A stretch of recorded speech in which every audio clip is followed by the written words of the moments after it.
I was in these sweats, long socks, and a fucking hoodie to sleep. And I was still cold. I was on a pull-out couch, which I need to take notes from, by the way. Pull out.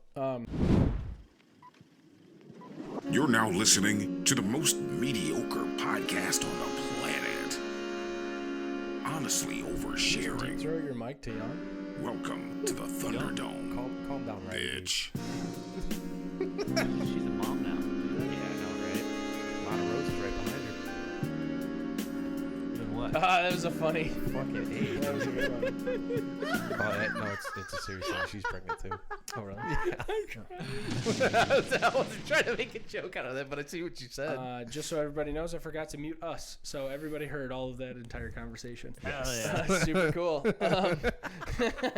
We were off to a great start this Sunday afternoon, man. What the fuck is up, everybody? It is another episode of, quite honestly, the most mediocre podcast on the planet. Honestly, oversharing. Welcome to the Thunderdome, bitch. We're out Matt. Matt is taking a sabbatical, and we hope him the best. On from that and to the show. Don't look at me like that. Why did you say it like that? We hope him the best. What the fuck? I don't know. I'm trying to be nice. Leave me alone. All right. So let's jump right into the show. Today is a loose show, just like your mom's pussy. Where I brought topics. So it's here we go. Another episode of Who Knows Who Cares. Yes. I brought a couple talking points. Guys have no idea what the fuck they are. We didn't have time for a meeting this week, so we're going raw dog. Are we doing drinks? Yeah, we're doing drinks. Oh. Let me get there. Sorry, I didn't know. Who knows who cares? Go ahead. Before we get into everything, we want to shout out our OG sponsor. We also have a new sponsor today, which I will tell you about after the first sponsor. So the first sponsor is, we know who it is. It's Uncle Irvin's Beef Jerky. A ton of flavors to choose from. Actually, pretty non-expensive. You get a box of 8 different flavors for under $50, which is pretty dope. So head over to uncleirvins.com, type in the promo code RICO. Again, that is promo code RICO for 10% off every order. It's not your first order, right, Q? It's every order? Every order. Every order, 10% off. Support the podcast, support us. Make sure that we're able to keep the lights on, which we had to get 2 new ones today because the other ones blew up. Took a shit. Literally exploded. So that's a thing. And now we have 2 new lights, which honestly I like better than the ones we had before. All right. There is another new sponsor. Shout out to a guy who has been on this podcast before. Only through the phone. It's my brother Tim just started a brand new company called the Wooden Goods Co. Are you looking for something to gift somebody that they'll remember forever and also be able to use? The Wooden Goods Co. Head over to thewoodengoodsco.com where you can get custom cutting boards. You can get custom tables. You can get custom coffee tables, custom whatever. If it's made out of wood, that motherfucker will make it. All right, head over to thewoodengoodsco.com and help out a fellow, honestly oversharing gang guy. So what you're saying is I can get big wood or small wood? You can get purple wood. You can get black wood. You can get wood. I didn't know we were doing Dr. Seuss. Hell yeah. Yeah. All right, on to the show. We do something every single week. Q decides to piss me off every time with this, but that is drink beer. Okay, so we're doing this on Sunday mornings now, so I feel like even more of a degenerate. But today I brought the beer, which is not often what happens. It is from Sheboygan Brewing again. It is called Blackberry Blonde Ale. Here is what the can looks like. Wow. Pretty cool. It's made out of like paper. It looks really fresh and like old school. The lettering is like that 70s lettering, kind of like our logo. Yeah. So we like it a lot. It is 20 IBUs and 5% alcohol. Fresh air and water go hand in hand with this ale. We carefully balance right back. Man, Matt, my bad, bro. This is fucking tough. Let's try again. Fresh air and water go hand in hand with this ale. We carefully balance ripe blackberries with a crisp malt body for just the right amount of succulent tartness and sweetness. This is the perfect brew for enjoying outdoors. That was really trippy because the left side of my headphones just went out. Did it really? Yeah. Like, I feel like I need to pop my ear. That was really weird. It came back. It doesn't Man, like you. like my eye hurts now. That was crazy. So check out Sheboygan Brewing, Blackberry Blonde Ale. So I'll tell you what. You try and say balance right blackberries 5 times fast. Nope, I'm good. You won't be able to do it. It sounded like you fucked it up right there. Yeah, there it is. Yeah, see, that was tough. That really Honestly, was first reading, Hold on. 7 out of 10. Nothing. No, the first one was at least a 5. Like, at most I'll a 5. try to be nice, all right? Fuck you. What do you think? Ooh. Ooh? Ooh. Ooh. It's very tart. Oh. What'd you call me? Tart. Not what I thought it was going to taste like, but I'll tell you what, it tastes like you just ate a fucking fresh-ass blackberry, though. Kind of has that, like, grainy, like an earthy taste that a blackberry does right at the end. I need some, like, ginger to cleanse my palate. That way I can actually get the taste because Red Bull. I had that coffee. Yeah. So, like, it doesn't taste bad, but I'm getting a weird You want to taste. swig some of that Red Bull? No, I don't drink energy drinks. But you drink 30 shots of fucking espresso? Go ahead, Q. Pretty much. Seeing and hearing a ginger ask for more ginger just made my life. That's what I'm here for, Q. That's what I'm here for. I thought this was going to be a little thicker. Like a stout? Not like a stout, but just like heavier on like the flavor. Like the flavor profile Yeah, itself. because it kind of tastes like a blackberry, like White Claw. But with hops in it. That and it's a little bit heavier for that style, but I see what you're saying. Yeah. Go ahead, Q. Things guys say when they see the dinner date for the first time.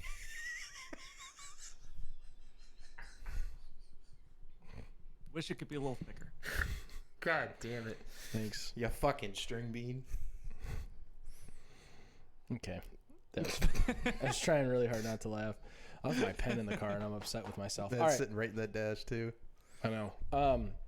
Billy, out of 10. Tell me what you think about it. You didn't even tell me what you think about it. So it's not bad. Definitely not like my favorite by them. Because we tried that blood orange one, and that one was blood orange fucking. one was a 10 out of 10. Q, for me. yeah, Q was like, oh, I wish I was there to try that. Remember the orange can? Same company. I'm gonna go on like a, because it's kind of got a tainted taste because of the coffee. Taint. I'm gonna give it a 7.3. 7.3. Only because I like that score. I want to try it again when I don't have a coffee before this. To be honest with you, in my mind, I said 7.3. So it's a hard it's a hard 7.3. And I'll tell you what, like, so this is a limited release too, Yeah. because blackberries are in season. Oh yeah. Right. So this will be gone by the time fall starts. Yep. I looked it up, Q. That's how I know blackberries are in I was season. gonna say, how do you know? I was like, Q's like, what the fuck? well, because I was like, why would this beer be a limited release? So I looked it up, and it's because blackberries are in season from the end of June into the middle of August. Makes sense. I know 3 seasons: football, baseball, and pumpkin season. That's all I got. The fuck. All right. He said So 7.3. pumpkin season. We got another guy on the show who's an idiot, who sometimes brings alcoholic beverages, but always makes it interesting. Q, what did you bring for us today? Oh shit. This one's for the ladies.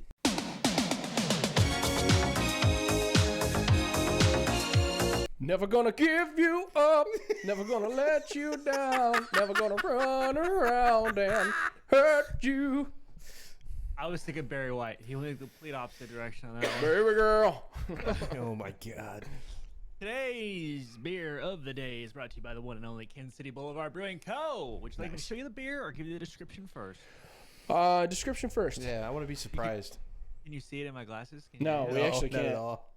Love you. Okay, today's beer of the day, Kansas City Boulevard Brewing Co. called Teal Rising, the proud Pilsner. The current is the force that unites and drives us forward, raising each other up and carves new paths. For athletes, for fans, for women. Boulevard unites with the Kansas City Current for Teal Rising, a proud Pilsner featuring a crisp body. Like you women out there. Get the fuck out. Unwavering balance between hops and malt and a swift finish. Wish it was Together, thicker. we rise. Now, here's the backstory behind this here. Honestly, Q, that beer sounds like it's gonna be really good. It's gonna be really good, and the reason is because it's an official partnership with the Kansas City Current, which is the females women's soccer team here, the first professional women's soccer team in Kansas City, who is owned actually part owned by Patrick Mahomes' wife Brittany. No She shit. sucks. Hater. But Yeah. I mean, let's try the beer at least. She's So this got is another crazy Kansas City eyes. Boulevard partnership with the Kansas City Current. Fun fact: I did actually talk with one and almost go on a date with one of the players via Hinge back in the day. How's it going? So this beer, it's got 4% alcohol, 20 IBUs for the bitterness. Let's get a little sippy sip here. Okay, a little Teal Rising. Oh, we're 20 IBUs too. Real quick before you tell us, did you at least refrigerate it this time? Oh, I pulled it cold out of the refrigerator for when we were supposed to start 2 hours ago. So it's That's on you, buddy. It's just kind of been sitting out, but still a little bit of condensation on it. I think that's a solid Pilsner. I mean, it's not gonna knock your socks off, but I mean, you'll tell somebody about it. Like, hey, have you tried it? I mean, waste $8 one time, but then after that, just kind of beg for yourself. But if I had to give it a rating out of 10, What do you do? go So? 6. I'm gonna go 6.9, and that's for the lady. Jesus Christ. Jesus. Somebody come get your weird nephew. I'm get shaboy. But it was Sheboygan. good. He looks like the kid from the Breakfast Club right now. You kind of do. Like the nerdy kid. Yep, exactly, right there. First things first. I think the GameCube controller was low-key the best controller made during the time. The time that PS2 and Xbox came out. And it fits your hand well. It just molded. That's exactly what we talked That's about. what we talked dude. about. So we were talking about how like everybody shits on like Nintendo stuff because it's they really pander to like little kids, right? But that GameCube controller, upper at like top tier fucking triggers on it Oh, absolutely. because it fit all the way around your hand. I think the worst controllers Nintendo 64 were 3. You don't know where to put your fucking hands. Yeah. Yeah. That sucked. How But the how GameCube? how did you hold the N64 controller Q? The left two. I did middle guy, right guy, and I used the stick. I never fucked with the directional pad. See, I did the same thing. I did hand on the left one, hand on the middle one. Yep. I used the right. directional pad. Those are all the C buttons, so you never really needed to use them unless you were playing Smash Bros. I used them during Smash Bros, but I wouldn't use it anyway else. It was such a weird controller because like you could have made it like more. I mean, maybe Or was back in the it day, left hand on the middle, right hand on the right? That's what I did.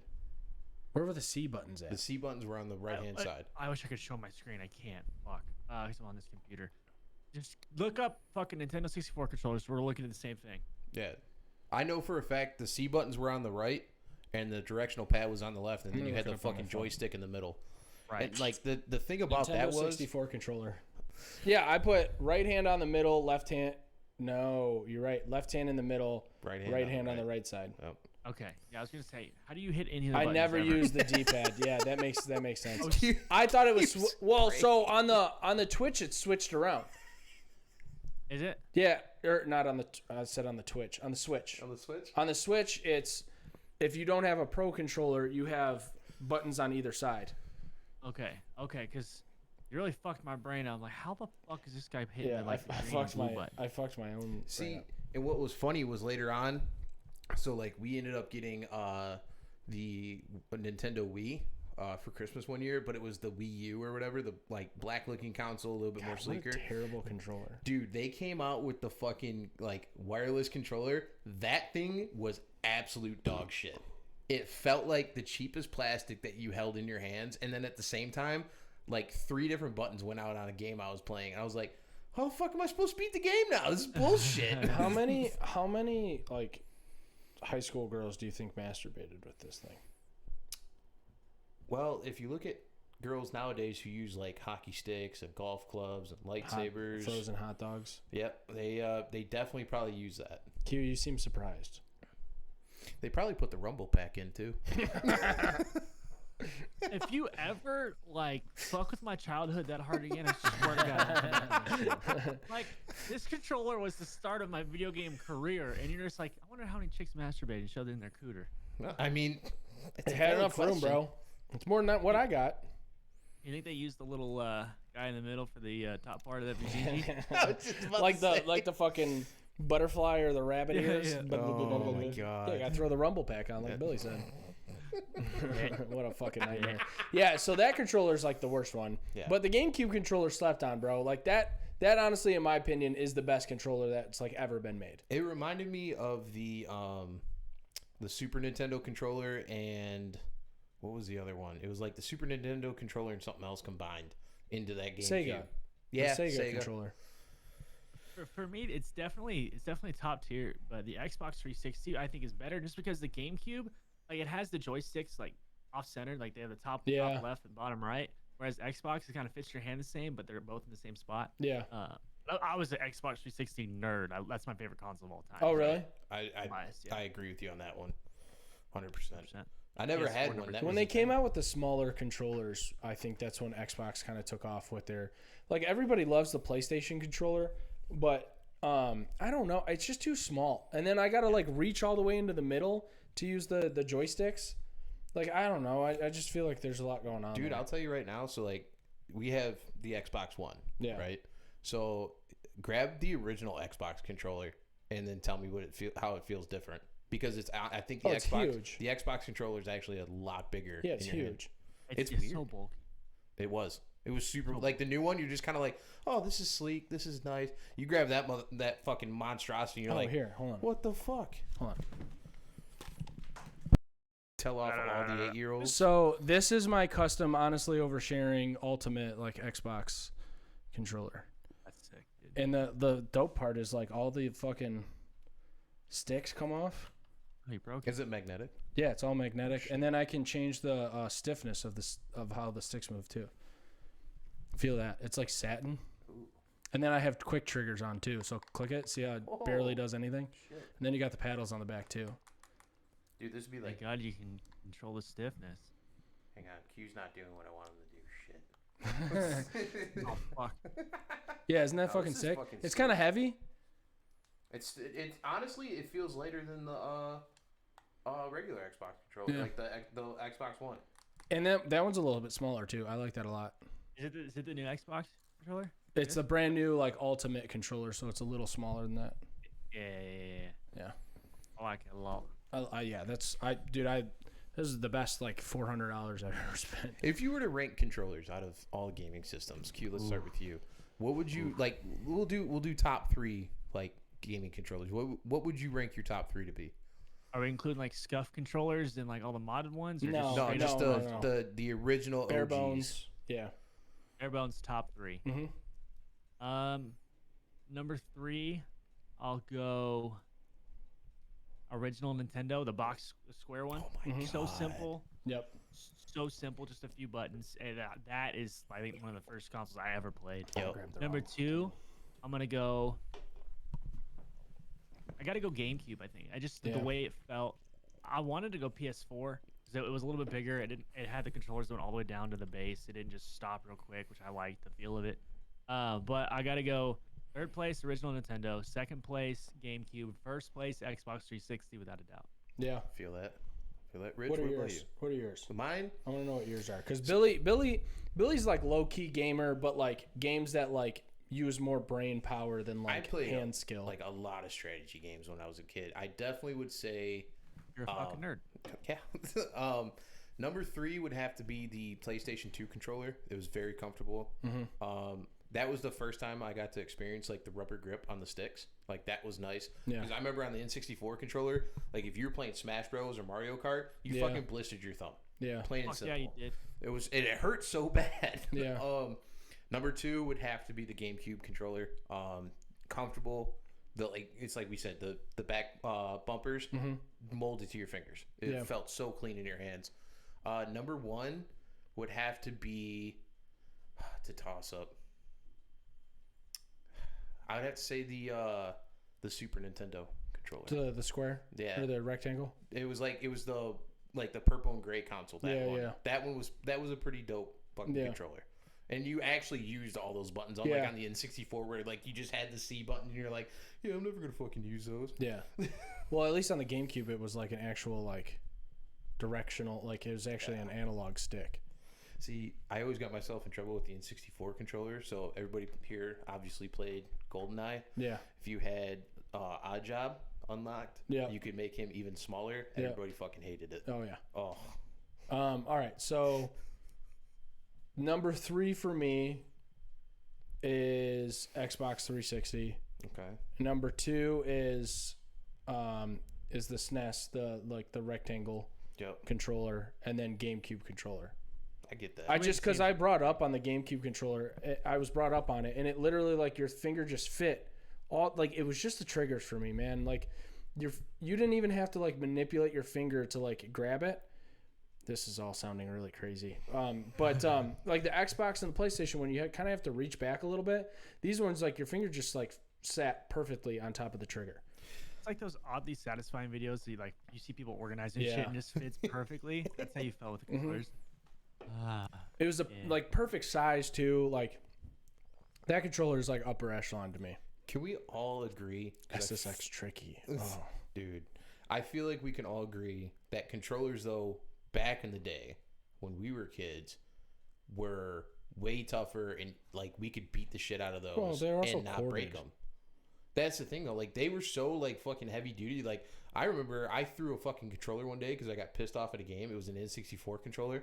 Didn't do any damage to it. Yeah. You do that with an Xbox controller or a PlayStation controller nowadays, that bitch is shattered, and now you got to go buy another fucking controller. I don't know. I've dropped that. Billy. Huh? What? It's called business. You break it, you need to buy another one. No, it's fair. $70. $70. I dropped that one on the ground pretty hard before, and it a couple times, and it honestly, it's good to go. That controller is really nice. What color Nintendo 64 controllers do you guys have? Gray. Gray, purple, and the see-through one. Yeah, I had like the same style. Like purple see-through, red see-through, no, see-through? It was the purple Clear? see-through. Okay, that's what I had. I had the gray, the purple see-through, and then I remember going to my buddy's house and he had like the all red one, like a gold one. I was like, "Are you rich, dude? Yeah, you finding these fucking controllers?" Yeah. Rob's the one. I had a PS1, and Rob got a Nintendo 64 for Christmas, and I got a PS1 for Christmas. And my mom brought us over to Nintendo right after that with a GameCube because we were playing Grand Theft Auto and shit on the PS1, and she was not into it. So you know what was another cool looking N64? The Pikachu one for Pokemon Stadium. Oh yeah, The blue and yellow, and it had the Pikachu on top. That was dope looking. Dude, Pokemon Stadium. That's a game that everybody forgets about. Oh, I love that game. Fuck yeah, dude. Fuck yeah. Dude, the new Pokemon games are kind of like that now. I would know because I had just beat one. And it's like you can see both Pokemon. They're not like fucking glitch, like little tiny fucking pixelated glitches. Like they're actual, and you get to see them actually like do the moves and stuff. It's super cool. See, the one thing I like to see nowadays, and like don't get me wrong, I love watching like Call of Duty and like Fortnite and just all types of battle royale streams. But I love watching the streamers that are going back to the roots and using the emulators to start playing like Pokemon Stadium, Super Smash, and like they're going back and beat. Like some of them do the speed runs and whatnot, but like watching them go back, like the nostalgia hits you, and you're just like, dude, I remember sitting in the basement at fucking 3:00 in the morning with all my friends, eating snacks and fucking playing Super Smash. Do you guys remember the Yu-Gi-Oh game? No, dude. So like the Yu-Gi-Oh game, you don't remember Yu-Gi-Oh at all? I do. I remember Yu-Gi-Oh. Okay. I remember the TV show. So the game was dope. You started out as like Yugi's like alter ego. I don't remember the guy, like the guy that comes out of the fucking piece.